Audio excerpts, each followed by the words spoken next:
Magandang araw mga kaibigan. Bigyan natin ng reaction opinion itong post ang balita ngayon. Erwin Tulfo, tutukan umano ng kanyang blue ribbon ang posibleng anomalya sa mga nasirang infrastruktura sa Mindanao dahil sa lindol. Posibleng imbestigahan ng Blue Ribbon Committee sa ilalim ni Senator Erwin Tulfo kung may naging irregularidad sa ilang infrastrukturang nasira matapos ang magnitude 7.8 na lindol sa Mindanao. Sa pagbisita sa mga apektadong lugar kasama sina Senator Mig Zubiri, Ehersito, Gatchalian, binigyan diin ng mga senador ang pangangailangang suriin ang kalidad ng mga infrastrukturang gumuho o napinsala sa kalamidad. Ayon kay Gatchalian, nakakabahala ang mabilis na pagkasira ng ilang bagong proyekto. Bagong proyekto yan ha. Marcos Jr. Administration. So hindi lang flood control ang may problema. Kahit mga kalsada, tulay at iba pa. Merisi Gaba.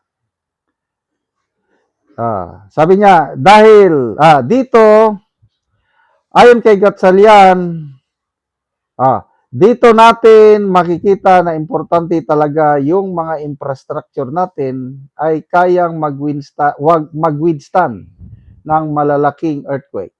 So isa rin yan sa mga titignan natin yung ating building code. Sinabi naman ni Tulfo na dapat tiyaking hindi nasasayang ang pundo ng bayan sa mga substandard na proyekto. Tama! Balik tayo sa flood control. Ang daming substandard. Bakit? Napunta sa maleta ang pundo. Tapos ayaw ninyong imbestigahan ang mali-maleta. Sabi niya, kailangan ho nating lagpasan na yung mga klase ng trabaho na binabalasubas. We have to move forward by making sure na yung pondo na galing din sa mga tao ay nagagastos ng tama. Correct! Huwag ilagay sa maleta. Kasabay ng panawagang rehabilitasyon ng mga nasirang tulay, kalsada, paaralan at iba pang pasilidad, ipinahiwatig ng mga senador na mahalagang masuri kung may mga pagkukulang sa construction na maaring nagpalala sa pinsalang dulot ng lindol. Ayan. So, nung una, yung flood control ninyo, nabuking dahil sa Bagyo Karina ba yun? 2024 ba yun nung magmayabang ang Pangulo? 5,500 flood control projects natapos na at marami pang sumusunod. Ayun, napak-check ng Bagyo Karina o Katrina. Ayan na, sunod-sunod na. Nabulgar na ang mga pinagmamalaki nilang flood control projects. Nung tinatanong, nasaan? Nandyan, na-overwhelm lang. Nandyan, na malakas lang ang hangin. Nandyan, nabangga ng barko. Nandyan, climate change lang. Tanggapin na natin, wala na tayong magagawa. Part of, anong sabi niya, normal na yan. Magkakabaha. Ano bang klaseng presidente tayo? Defeatist attitude, wala daw siyang magagawa. Kakamot na lang sa ulo. So, itong lindol na ito, ayan, Merisi Gaba nga para maipakita na ang mga infrastruktura ngayon ng administrasyong ito is sobra na kababa ang kalidad. Na-expose na naman ng dahil sa lindol. Kawawa lang yung mga kababayan natin dyan sa area ng Gensan. Sino pa yan na sila na yung biktima, namatayan, siraan ng bahay, nang dahil sa ano. Tapos yung ibinigay pa ng assistance, grabe nagbigay naman lang 100 million. Okay na, malaki na sana. Kailang i-compare mo, compare natin, yung ibinigay ng Pangulo sa Naga Coliseum, gumagana pa naman, walang sira. Nagbigay ng 500 million ang Pangulo sa pag-repair ng Coliseum na wala namang nasira. I-renovate lang. 500 million. I-compare mo dito sa Gensan, 100 million lang ang ibinigay. Ano ba? O, parang sa Cebu rin nung naglindo last year ba yun? If I'm not mistaken, 50 million lang ang ibinigay. Wow! Galing ng Pangulo, no? Salamat tayo sa Pangulong ito na maawain. Nagre-responde ka agad. But anyway, balik tayo dito sa mga senador. So, ano?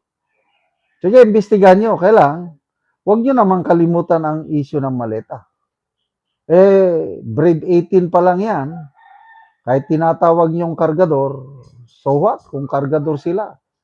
Importante, para sa amin, nagsasabi sila ng totoo based sa kanilang experience. Pagsalitay nyo lang. Huwag nyong pigilan ang pag-testify nila. Karapatan ng taong bayan na marinig ang katotohanan ayon sa kanilang nalalaman. Kung nagsisinungaling sila, edi kasuhan nyo. Ikulong ninyo. I-cross-examine ninyo. Para malaman kung nagsisinungaling.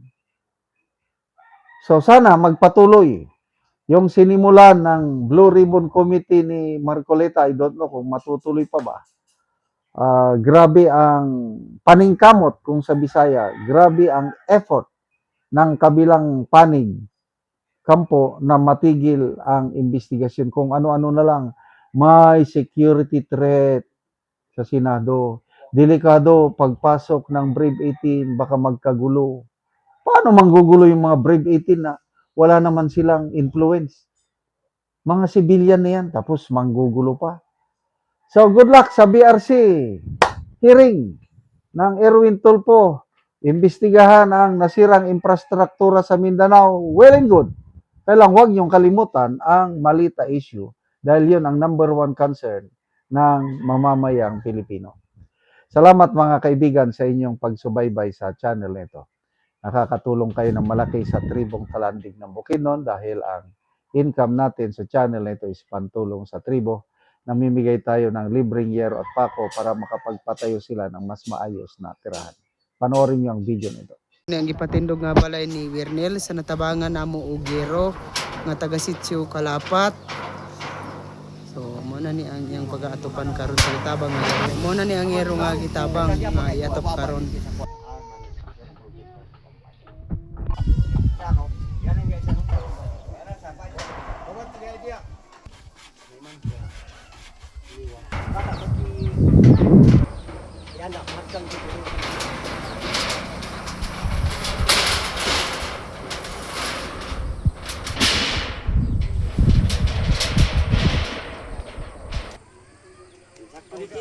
Bay? Ya pakasihatan.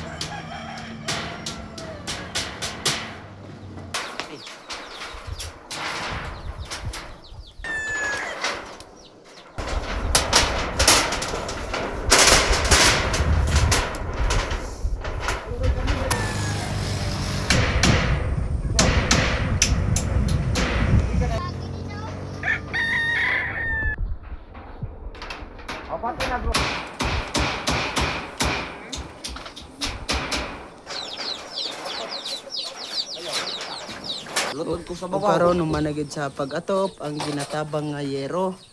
Kita nato nga nag-atop na gid sila. Mat sa Ginoo sa nagatag sa muogsin. Hinaot ko nga. Ang Ginoo na ay bala sa iya. Ang hinaot ko nga ang nagtabang ani uparayon pag ang tabang sa mga tao. Kay karon dagan pa yang matabang. So dagan pa nang inahanglan. Kay dagan pa kayo nang inangin. Oo. So pila ni ka bulan nga imong gipatindog nga balay bago pa naatupan? Sa nakabulan Isa na ka bulan. ay kaya pag ginatupan. Mm. Kung wala yung tabang nga, magatag ng biro yung pag hindi matupan, kaya wala pa'y buwan. Pagkakita ko kay gutom na tagkaon. So salamat kayo.